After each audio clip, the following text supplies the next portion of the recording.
Man, I'm really in the mood to play some MVC2 right now. Let me just look through my game catalog real quick.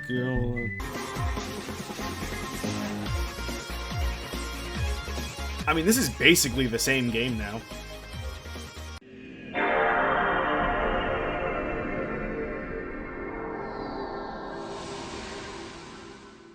So if anyone is out of the loop because Fortnite is Fortnite, let me do you a quick rundown of what's happened since its heyday. Jesus Christ, this game is giving me serious whiplash. Look, I was never really a fan of this game, even from the earliest times where it was less this, but I ended up playing the game for the sake of being with my bros. Gun games were never really my thing to begin with, actually. I kind of straight up hate playing FPS games. The only one I play is Overwatch, because you can kind of just dick around more than other games, and I enjoy the team aspect of it. But even then, the game can be hell because of these characters. Personally, if I'm gonna be sweaty over a game, it'll be a fighting game, as much as I could be on a casual level at least. I love Dragon Ball FighterZ, I actually really enjoy playing Marvel Infinite. I know it's ugly, but it plays really well. Shut up. I don't get to play Tekken enough, but I would really like to. I really want to play the Power Rangers fighting game. Like, fucking look at this! Like, what? The cream of the crop, though, is Smash Ultimate by far. That's one of the only games that I could play and never get sick from. I never need a break from Smash, especially from Ultimate. The cast is huge, it looks great, it feels great, and the cast has crazy variety with like 10 anime sword fighters that all feel the fucking same. It's perfect! We just got a Tekken rep finally, and there's still one more on the way. I won't even pretend like Sora has a chance anymore. Just give us Crash, please. It's just a game that celebrates games, and even if you aren't the happiest with the DLC choices, you can't deny that statement. But that being said, isn't Fortnite basically the same thing?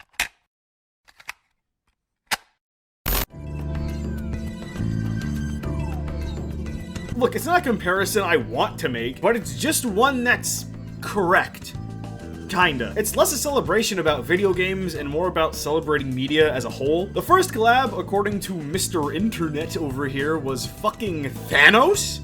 Yeah, let the fact that one of the biggest villains in comics as a whole was the first collab character sink in for a second. Then you get the NFL involved, then Marshmallow shows up? Yeah, sure, fuck it. Then John Wick, cause of course he would show up, why wouldn't he, right? Then there were Jordans. We're just gonna move right past that. Stranger Things, Borderlands 3, Batman, Star Wars, Ninja, yeah, ooh. More comic book characters, some more games. Walking Dead had to show up to the party. More movie characters, soccer and NBA came into the mix. And now we have Super Plastic and fucking Rick Sanchez. Cause sure. Fortnite players have basically gotten something from any form of media that they could pull from. Movies, comic books, fucking musicians, and sports players of all things. None of this is even including all of the emotes that are in the game that were ripped straight from the internet, which is only adding to the layers of mass media integration. And you can make Ryu do this now, it's funny. So yeah, there are game characters in it, but that category of collab has been done one of the least. It's definitely a celebration, but it's not necessarily for gaming. It's a celebration for everything. And that makes a lot of sense when you really think about it.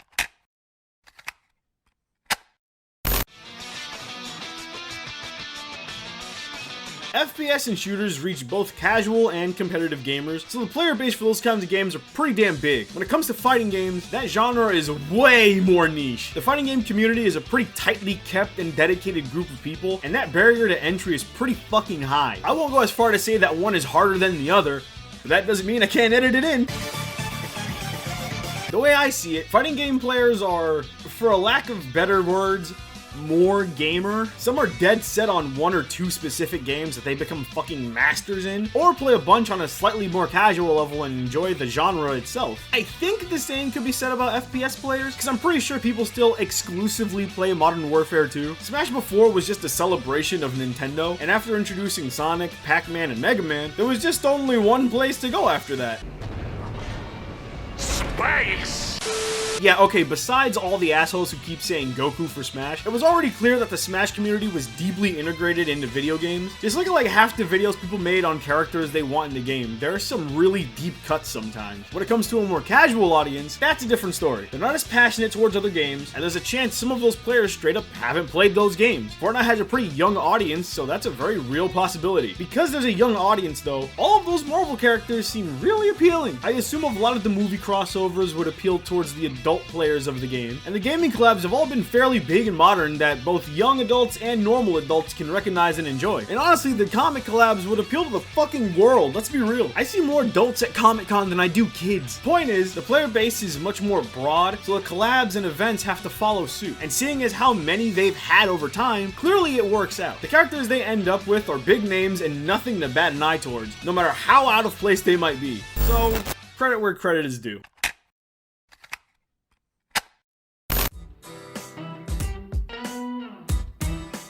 Honestly, we could say that Fortnite is a celebration of media, but in reality, most of these collabs are probably just for promotional purposes. Most of the Marvel ones were for sure. Stranger Things might have been. The first Star Wars collab was probably just Disney doing everything it could to suck that franchise dry. Ghostbusters was probably promo. Master Chief was probably just because he couldn't get into Smash. Walking Dead isn't what it used to be, so they're just throwing shit at the fan. Predator might have been a promo for that game that came out recently. The Street Fighter collab was probably Capcom needing money for Street Fighter 6, let's be real. Horizon collab was definitely to keep that game in relevance till the new one comes out. And Rick, yeah, I don't know what the fuck is with that one. I don't have anything against Fortnite, I really don't care about the game, but when Ryu and Chun-Li were shown off, I just had this realization, and you know what? This needs to happen more often. This kind of stuff is licensing hell, and that's why my dearly beloved Sora will never make it in Smash, but I think more companies should be open to it. Fighting games have kind of pioneered guest characters, and it's only been more true within the last few years with Smash, Tekken, Fighting EX Layer, and even Samurai Showdown. The only downside is that games like Marvel vs. Capcom can end up being lost in taboo. Same with Street Fighter Cross Tekken. That's why physical releases matter. Crossover games are a bit ambitious, that's why guest characters are perfect. If anything, Fortnite takes advantage of the seasonal method by having all of these crossovers just be events that take place. It future-proofs the game because if anything goes south, they can just remove the costume and that'll be the end of the story. So to the Fortnite players out there that see this, I actually kind of envy you. You guys have better chances of getting characters in there that us Smash players can't have. So enjoy your game. Smash players, can you fuckers come up with anything better than Hose Mad? Jesus Christ.